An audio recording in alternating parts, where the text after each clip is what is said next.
It's important that you allow the oven to cool completely before any type of cleaning.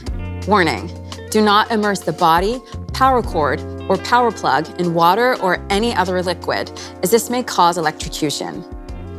With a mild detergent or spray and a soft, damp sponge, wipe any buildup of stains or marks on the surface. Be sure to apply the cleaning agent to the sponge and not directly onto the surface.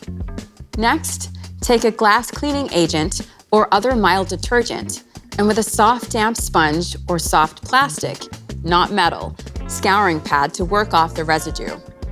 Be mindful that using an abrasive cleaner or metal scouring pad will scratch the oven surface. Wipe the LCD screen with a soft cloth. Again, apply the cleaning agent to the cloth and not directly on the LCD screen. Before plugging the Smart Oven air fryer back into the power outlet and turning the oven on, let all surfaces dry thoroughly.